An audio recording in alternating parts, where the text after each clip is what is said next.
Chapter 25, the glories of devotional service. Text 21. Titik Shiva, Karunika, Suhrida, Sarvadena, Ajata, Shatra, Shanta, Sadhubhushana, Titik Shiva, Karunika, Suhrida Sarvadena, Jata Shatra Vashanta, Sadhava Sadhubhushana. Please chant.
Devotee has asked her son, the Supreme Personality of Godhead, Devotee, to help her become free from material suffering once and for all and become spiritually perfect.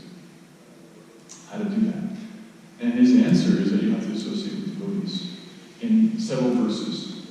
And he says who they are, how you can identify them, what their symptoms are. That's primarily what this verse deals with. So as we hear this, we can reflect on what these symptoms are and try to take away from the purport and from talk. Today we're going to focus on what devotees are, how we can identify them, what the different grades of devotees are, and try to reflect within ourselves, and we can also discuss on how we can become more adept at recognizing devotees and appreciating devotees, their value. Later, Kapila Dev will discuss how to actually associate with them, what it means, what do devotees do together. We can touch on that today, but primarily we'll talk about that tomorrow. And he'll also discuss what the goal of that association is, what happens because of that association. So we'll talk about that on Thursday. Srila Prabhupada's translation. The symptoms of a sadhu are that he is tolerant, merciful, and friendly to all living entities. He has no enemies. He is peaceful. He abides by the scriptures, and all his characteristics are sublime. And because I'll make some comments as I read the purport, I'll just begin my pranam mantras now. Om Jnana Timirandasya Jnana Shalakaya Chakshruni Yena Tasmai Shri Gurave Namaha Shri Chaitanya Manopishtam Sthapitam Yena Bhutale Swayam Prabhakara Mahyam Vidati Swapadaktika Vancha Kalpatarupyascha Kripasatu Yevacha Patitanam Pavanebhyo Vaishnavebhyo Namo Namaha Jai Shri Krishna Chaitanya Prabhu Nityananda Shri Advaita Gadadhara Srivasadi Gaura Bhakta-vrinda Hare Krishna Krishna Krishna Hare Hare Hare Rama, Rama Rama, Hare Hare. Purport by His Divine Grace, A.C. Bhaktivedanta Swami Srila Prabhupada Ki Jai. A sadhu, as described above, is a devotee of the Lord. By above, is referring to the previous verse, when it said that every learned man knows very well that attachment for the material is the greatest entanglement of the spirit's soul, but that same attachment, when applied to the self-realized devotees, opens the door of liberation. And in the previous verse, Kapila makes it crystal clear by saying that you can't become perfect in yoga and connection to me and self-realization without bhakti. So this word sadhu here means devotee. His concern, therefore, is to enlighten people in devotional service to the Lord. That is His mercy. He knows that without devotional service to the Lord, human life is spoiled. A devotee travels all over the country from door to door preaching, be Krishna conscious, be a devotee of Lord Krishna, don't spoil your life and simply fulfill your animal propensities. Human life is meant for self-realization or Krishna consciousness. These are the preachings of a sadhu. He is not satisfied with his own liberation. He always thinks about others. He is the most compassionate personality towards all the fallen souls. One of his qualifications, therefore, is Karunika, great mercy to the fallen souls. So one point about what is a devotee is just to begin with this question of, is it really necessary to associate with devotees? I mean, can I make it in devotional service without that? But Prabhupada is pointing out here that the sadhu is the most merciful personality. Now, how do we understand that? We can understand that in the context of all the statements about the root cause of devotional service. The Chaitanya Charitamrita, Lord Chaitanya himself states in the Madhya Lila, chapter 22, text 83, but anybody like to know what the root cause of devotional service is? Does that seem like valuable knowledge? I think it's pretty important.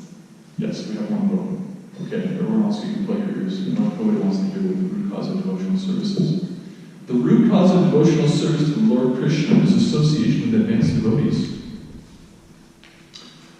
That's half the translation. Now, what if somebody objects? Well, that's the cause of devotional service, but when I become advanced, I don't have to associate anymore, right? Right? Lord Chaitanya goes on, even when one's dormant love for Krishna awakens, not nishta, not ruchi, dormant love, association with devotees is still most essential. So this is the beginning point. The devotee is essential in their association to be the root cause of devotional service, and they're essential throughout. This is the background behind Prabhupada saying that the devotee who goes around sharing Krishna consciousness is the most merciful personality. Continuing the purport. While engaged in preaching work, he has to meet with so many opposing elements. And therefore the sadhu or devotee of the Lord has to be very tolerant. Someone may ill-treat him because the conditioned souls are not prepared to receive the transcendental knowledge of devotional service. They do not like it, that is their disease. The sadhu has the thankless task of impressing upon them the importance of devotional service. So, having established that devotional service is necessary, now we can go on to try to understand a little bit about what devotees are, what happens with them, how we can identify them, so we can actually take the next step of being able to even inquire about what to do when we are with devotees. So what is a devotee? There's a persistent misunderstanding in the material world that the qualities of a person have to do with the most superficial aspects of their characteristics. And that's because we're conditioned souls who think that we basically are a material body. And these misunderstandings are carried into spiritual life. We can see this because even within our Gaudiya Vaishnava tradition, Lord Chaitanya, pure devotional service, which takes its, complete form in very esoteric love of God, and it's just rooted in the conception that we're not the body. Still, there are persons who historically and presently, based on the conception of the out of body, actually, will cast judgment on devotees. And their answer to the question of who's a devotee will be based on the conception of the body. So this is a for example, the Varnashram system, one may be considered to be a devotee if they're born in a Brahmin caste, but not otherwise.